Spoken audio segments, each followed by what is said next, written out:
Hi, this is Sweet June. How's everybody doing today? Coming at you with another interesting video topic, something for you to marinate on, something giving some food for thought. Just got my tooth pulled the other day or last week, and um, still kind of sore from that. But other than that, I'm doing okay. Hoping everybody is having a blessed Monday. I want to talk about, um, I want to talk about poverty um, and how poverty, um, anybody can be in a situation to where they are in a poverty type situation. And people that are living in poverty, is very difficult for them to get out. Um, the struggle is real. The struggle is real. I be on various different blogs on Facebook and some of these on YouTube. And just reading some of the comments on, like when I did my video talking about the Section 8 cuts, I was reading some of the comments on that video, just based on reading comments on that video alone. Um, and then when I read the blogs on Facebook, I read some of the comments, and people, it's really, really amazes me how people come on these blogs, and these people are either were born rich and they never had to suffer a struggle a day in their life. They don't know what it's like to struggle and be poor, or they're just plain stupid and they're just living in a total state of oblivion. They're living under a rock and living under, like some people just live in a total state of oblivion. They just have no idea. Um, because some of these people will come on these blogs and they'll be like, well, why don't they just get a decent paying job? Like, if it was that simple for people to get a decent paying job and make a livable wage, if it was really that simple for people to do that, then a lot of people would be working, making good money and making a decent living. If it was really that simple. We all know, us that live in the real world, we know that life is a lot more complicated than that. Life is really, really, really complicated. It is not that simple. You can't just go out there and just pick up a job making $15 to $20 an hour. It's not that simple. Life is very, very, very complicated. And it just amazes me how people come on these blogs and they make ignorant comments like that, because that's what they are. They're ignorant comments, very ignorant comments. And they'll say, well, why don't you just go to college and and get a job, making, and then you can pay your rent and all that. As if to assume that everybody can go to college. And like me, I went to college for many, many, many years. Didn't get me anywhere. I'm still in the same situation I was when I started. I'm still in the same financial situation I was when I started it. It did not get me anywhere. And a lot of people can testify to that. That now, I still think that after everything I've been through, I still think that getting a college education is good. You know, it can be very beneficial. It's not beneficial for you to go into debt for it, but it can be. But what I realized is that you have to be careful of the field that you're going into. When you go to college, you have to be careful of the field that you're going into. You can't go to school for something like liberal studies and expect to get a really high paying job, because in most cases you're not. Now, some jobs require just a college degree, but and these colleges are in the business, they're in the business to make money. They're in the business to make money, so they're going to tell you anything. Oh, yeah, you can get a job with that. Mm-hmm. Yeah. They're in the business to make money. They're going to tell you anything. When I changed my major from business to liberal studies, I asked them, I said, well, what kind of job can I get with this? Well, there's a lot of jobs that, it's not a lot of jobs that just require just a college degree. They want you to specialize in something, you know. But that's what they tell you. So you can spend your money, you can pull out them student loans and Pell Grants and give it to their college so they can make that paper and get paid. At the end of the day, they don't care whether you get a job or not. They're in the business to make money. Every industry in this country is greedy. Just about every interest. It's a small amount of businesses in this country that really care about the people. Not very many of them out there that really care about the people that work for them. Most industries are greedy. Let's face facts. They're greedy. This whole world is governed by greed. This whole system is governed by greed. And especially the United States. Very greedy country. This is the most greedy country there is. Very greedy. And so colleges is no different. They're in the business to make money, especially some of your larger universities. All they care about is you getting your scholarships and your loans and everything and giving it to their college so they can make that paper. Who cares if you get a job when you graduate? They don't care. Most of them don't even help you with job placement. Now this college told me this. Now they're closed. And whoever was running the college could care less whether I got a decent paying job or not. Or the people that graduated got a decent paying job or not. They don't care. At the end of the day, they don't care. So most colleges, they're in the business to make money. They don't care whether you get a decent paying job or not.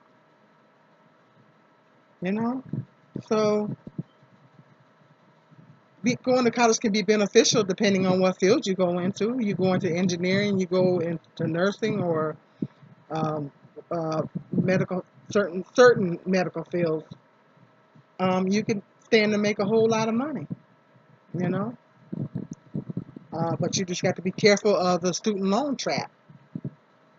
Well, anyway, that's another topic.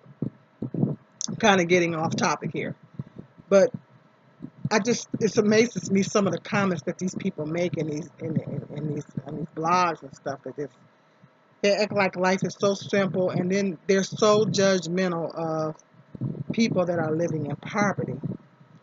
They're so, like I said, these people must be rich, or they never had to struggle a day in their life, and they're totally oblivious to the fact that when people are living in poverty, it is not easy for people to pull up out of poverty. Poverty, like I said in some of my other videos, I like to give the analogy of a deep pit. It's like literally like a deep pit. You fall into a deep pit and you try to crawl your way out of it, and then you have a little landslide or whatever, and it knocks you down. Then you got to try all over again. I like to use that analogy because I think it's an excellent analogy to use. To me, that's what poverty is. It's like a deep pit that is so difficult for you to climb your way out of. You take 2 steps forward, then you get knocked 3 steps backwards. And you just got to keep trying and trying and trying. And it's very difficult to get out of poverty. And a lot of people don't understand that. A lot of people don't realize that. that it's very, very difficult to get out. I was watching a video the other day um, where this lady said that Kylie Jenner, if you guys are aware, she's one of the Kardashians, and she's the half sister of the Kardashians, and they said she's supposed to be getting close to being the youngest female billionaire, and because she's like only like $1 million away from being a billionaire or something like that. And they said that she said that she was not going to help the poor um, because I don't know, she thinks that people, they can just get a job or something like that. They can get a job and they can get themselves out of the situation. And I said, I'm not, don't quote me. And I said, I read that, I listened to that video, and I said, you know what, I hope that this is a myth, and I hope she really didn't say that. I said, I really hope that she really didn't say that. I said, because that is terrible. That is she really, I said, I hope and pray that she really did not say that. Because if she did, that is horrible. It's terrible to have that mindset. But see, she was born rich. She was born into an affluent family. She basically was born with a silver spoon in her mouth. She's never had to struggle, you know. But to have that mentality that you don't want to help someone, because people have all these perceptions of poor people. They have all these stereotypes in their mind about poor people. And they think that poor people are lazy. Well, all they have to do is go get a job. And that's what a lot of these people are saying in blogs. So it's that simple to just go get a job. And everything will be all right. You'll be able to pay your rent. You'll be able to pay your bills. That's all you have to do is just go get a job. Gee, if it was that simple, my truck would be fixed right now. If it was that simple. Or I would have a new truck. If it was as simple as me just getting a job, which I've always had a job, I've always kept jobs, I've always had jobs. Boy, I can think of a lot of things that would be done around my house right about now. If it was just a matter of me having a job. All I have to do is get a job, and I can have that nice new car that I want. I can pay all my bills, be out of debt. All I have to do is have a job. See how ignorant that sounds? It sounds really ignorant to say all you have to do is get a job. You need more than a job. I mean, you need to make a certain amount of money before you can be considered to not be living in poverty, below the poverty line. And the struggle is real. The struggle is real out here, and it's really sad that a lot of people in this country don't even understand that. There's a lot of important people in this country that don't understand that, and that's really sad that we live in a country where the poor is looked down upon. The poor is looked at as lazy, moochers and everything. Specifically, if you are a certain race, like black people, are looked down upon a whole lot worse than any other race of people. It amazes me. That's a whole nother video topic. It amazes me how poor black people are horribly stereotyped. That's on the system, that's getting any type of assistance, particularly black women. Black women, we get the most scrutiny out of anybody that's on any type of assistance. And statistically, black women make don't make any money. Black women make less money than all the other races statistically.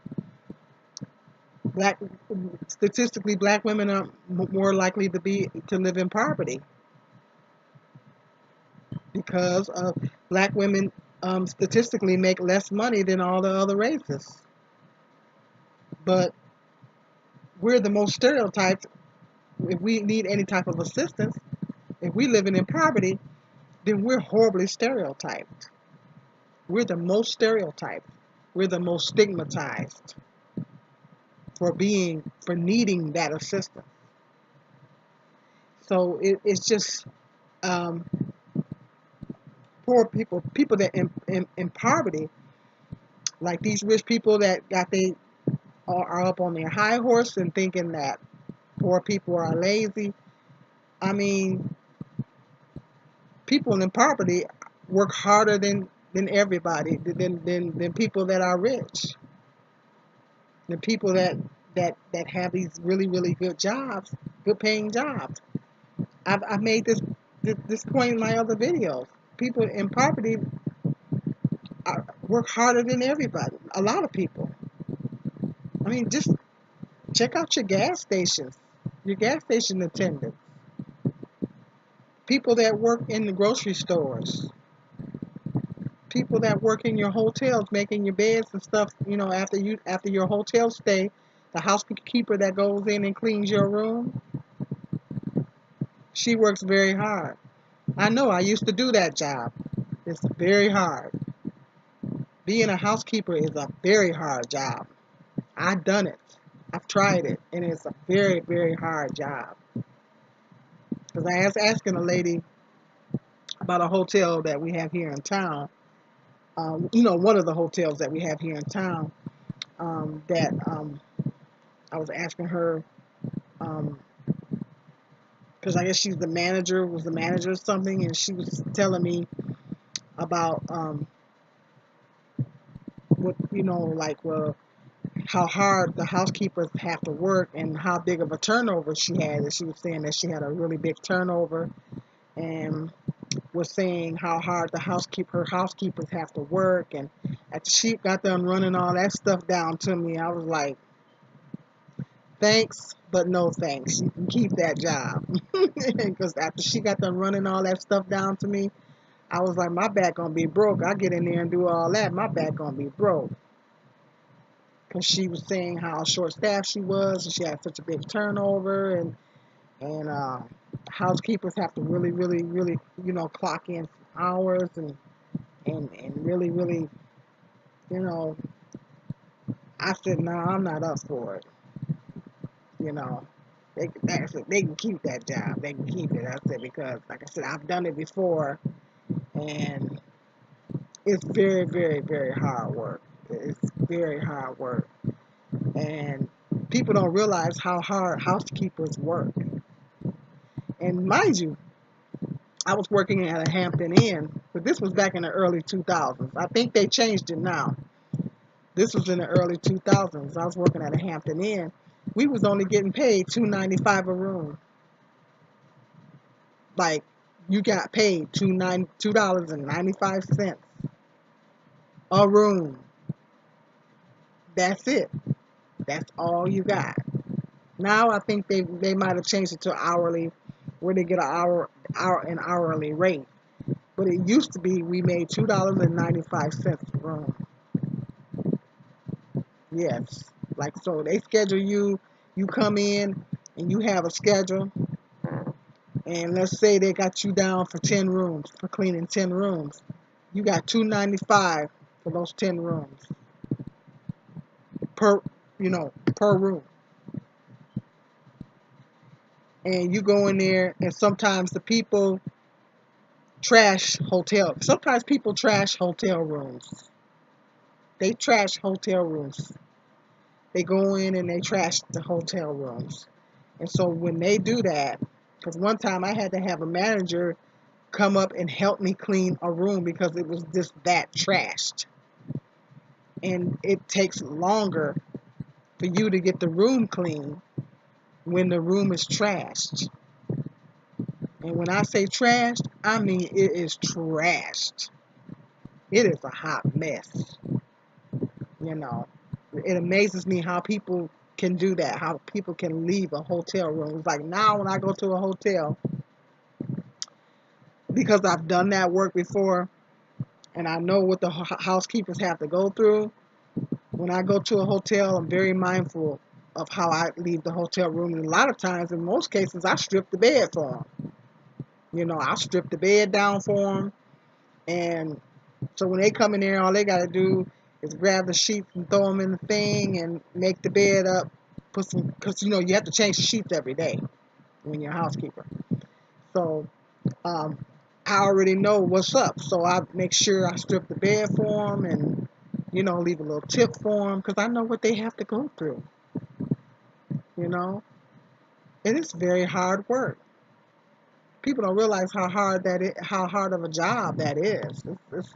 Being a housekeeper is very hard. It's very difficult.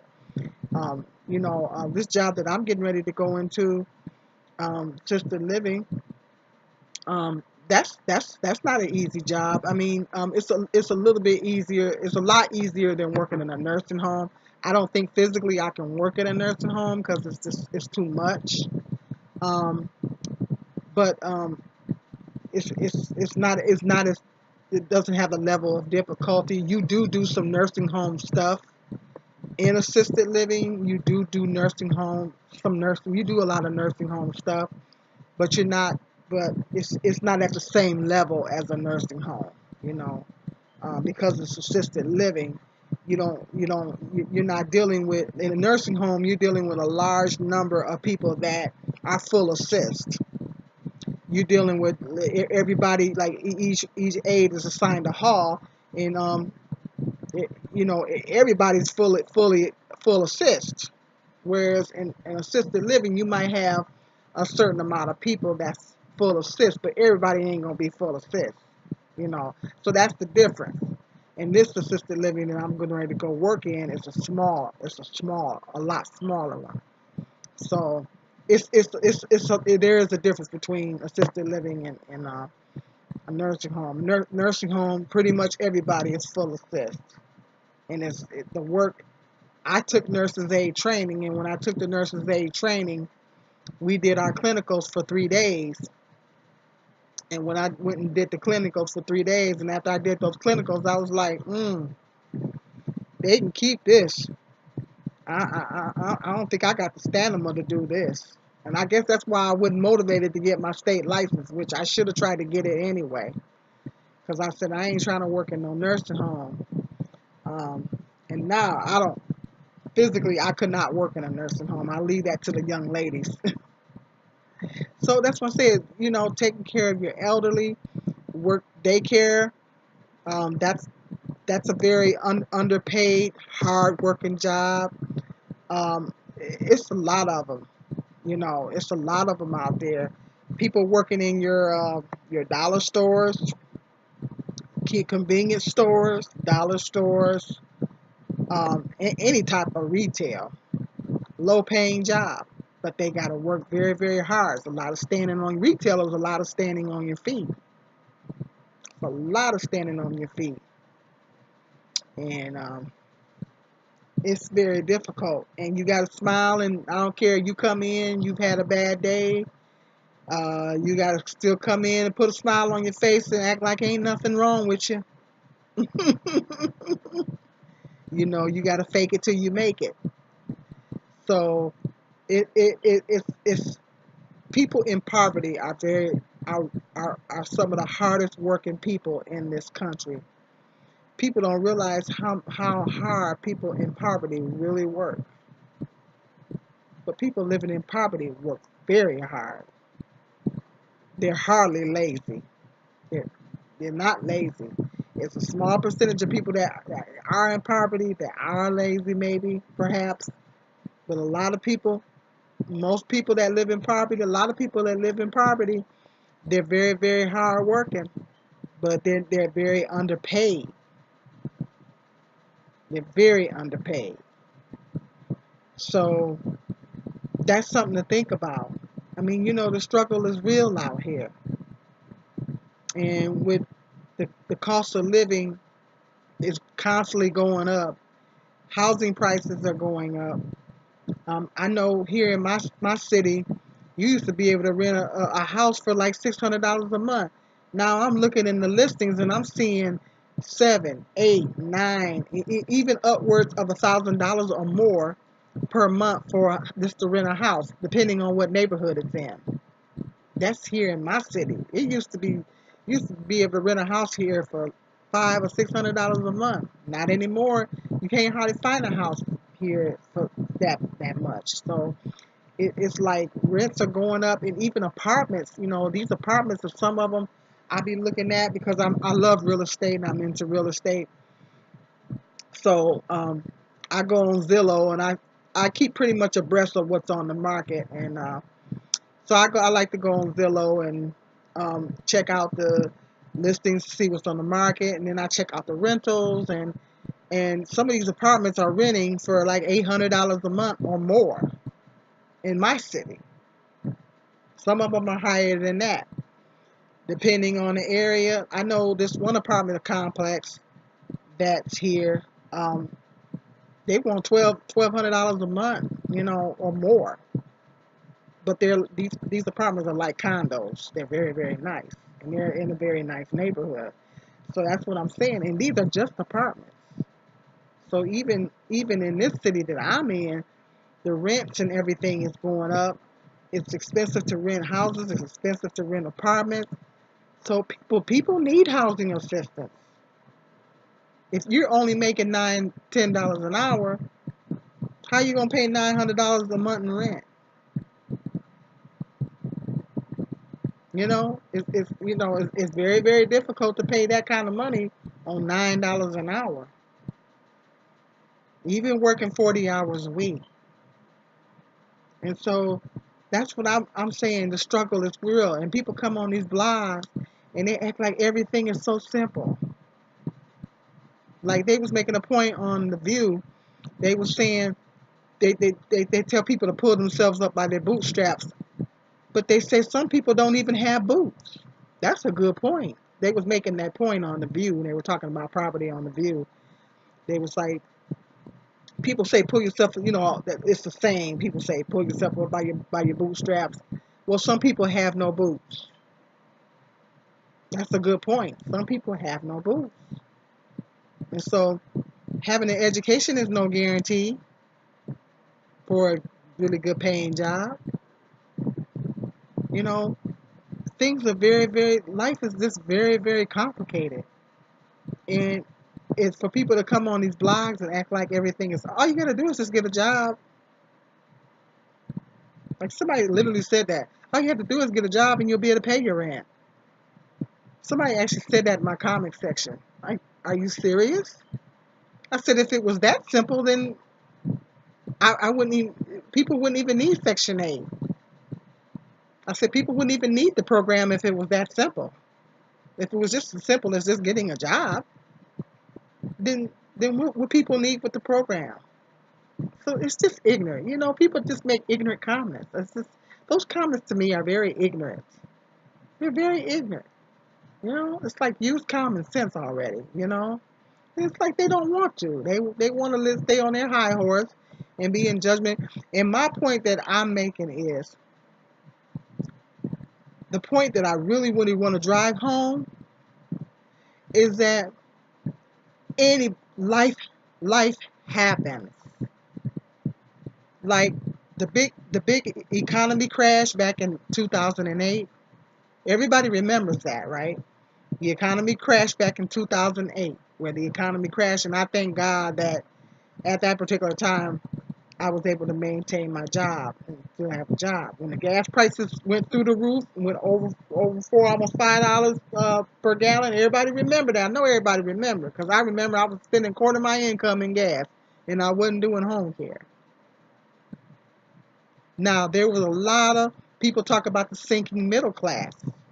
There was a lot of middle class people that found themselves having to go on food stamps. The food stamps rate, the amount of people that were on food stamps actually increased They said it was at a record high because the middle class people that found themselves, they were losing their jobs and stuff, and they found themselves having to go apply for food stamps. And I bet you a lot of those people did not expect to be in that situation. See, we don't know what's going to happen to us. I didn't expect for my body, when I was working at the daycare, I didn't expect my body to start breaking down on me the way it did. My body started breaking down on me. And I literally had to make that job change. I had to make that job change because my body started breaking down on me. And I had to scale way down to part-time because I physically could not do that job anymore. Because I was really, really hurting. I was really, you guys don't realize I was in a lot of pain. My back was hurting me really bad. My legs was hurting me really bad.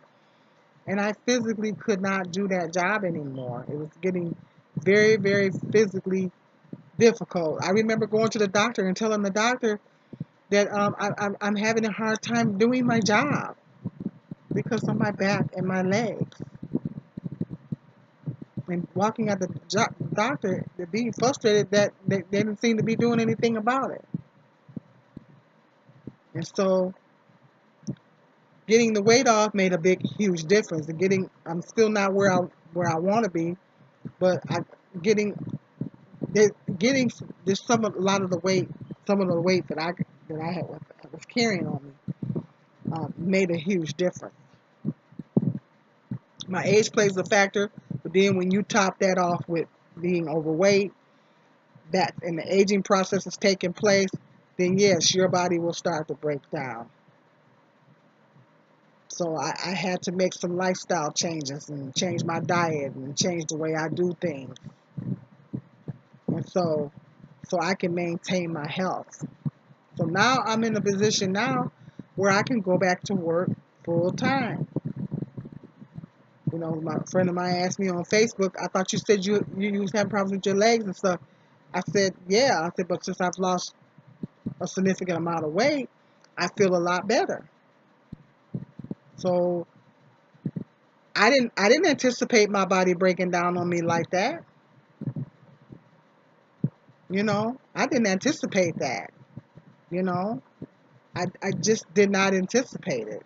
I mean, I was going to leave the daycare anyway, but I literally had to leave, you know, because I physically was just.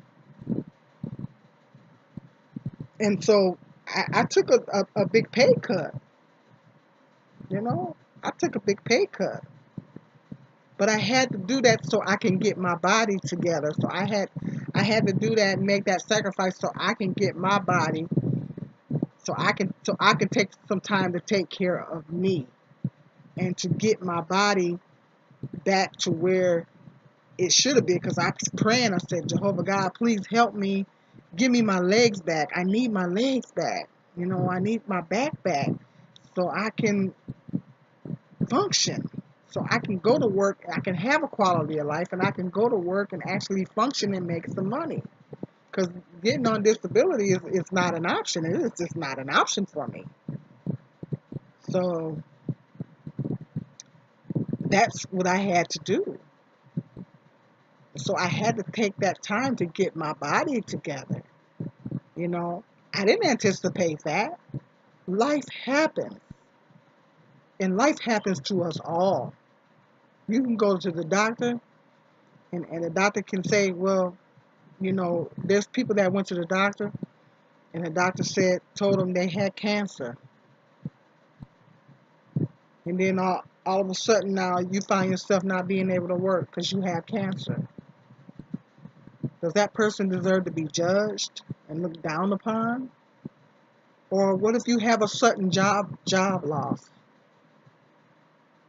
You go to work one day and your boss says, you know, we got to let you go because we're scaling back some people. We have to let some people go. Business is not good. we have to scale way back, and you on the bottom of the totem pole, and you lose your job.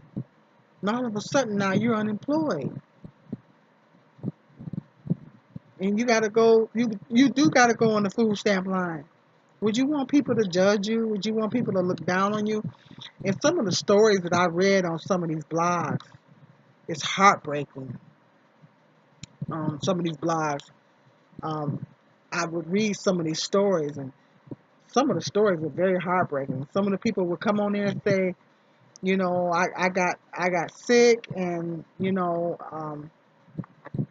just some of the stories is just heartbreaking. You know, it just makes your heart sick just reading some of the things that some of these people are enduring in their lives, to where they had to resort to some type of public assistance. And that is right. That's like, and that's the reason why it is not a loving thing to do. It's not loving to judge someone that's on assistance, because you don't know their story. Everybody got a story. Everybody's situation is different, and we don't know why that person had to rely on assistance or whatever. Anything can happen in poverty, and life can happen to any one of us.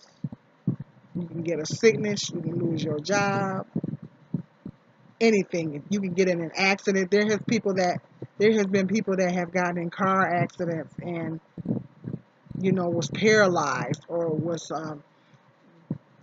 temporarily disabled to where they couldn't work.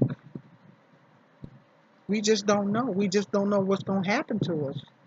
So people can't be on their high horse and looking down on people, saying, oh, well, they this and they that, because at the end of the day, you don't know what's going to happen to you. You don't know what you're going to have to endure. We don't know what's going to happen to us.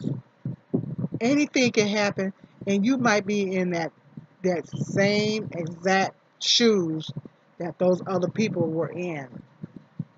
And that's why it's so important for us to not judge. It's so important for us to not judge people that are in poverty, that are on the housing programs. Or it's just not a loving thing to do. It's not a loving thing to do, because we never know what shape any of us is going to be in. I didn't expect to be in the shape that I was in before I left the daycare. I didn't see that coming. And that was really scary. It was really, really scary. I was really scared, because I was like, oh my God, what if this is the rest of my life? I have to deal with this. How am I going to earn a living in this budget? And I was in a lot of pain. You guys don't realize I was in a lot of pain. And so I just thank Jehovah God for just helping me. But I had to do my part too. You got to work in accordance with your prayers. You can pray for stuff, but then you got to work in accordance with your prayers. You can't pray on stuff and sit on it. So I had to work in accordance. I prayed, but I had to work in accordance with my prayers. See, Jehovah God helped me, but I had to help him to help me. I had to want to help myself. And so that's what I did. And you meet him halfway, he'll do the rest. And I am so grateful that I'm able to actually go back to work full time. Well, I'm gonna stop here. Hope I gave you people some food for thoughts. But just remember, the struggle is real. Never judge anybody. Never judge anybody, because you never know. You might look up and be in that same situation that person is in. It's important for us to not judge. Okay, I got some more interesting video topics coming up. Like, subscribe, and share my videos. Stay tuned. This is Sweet Jim.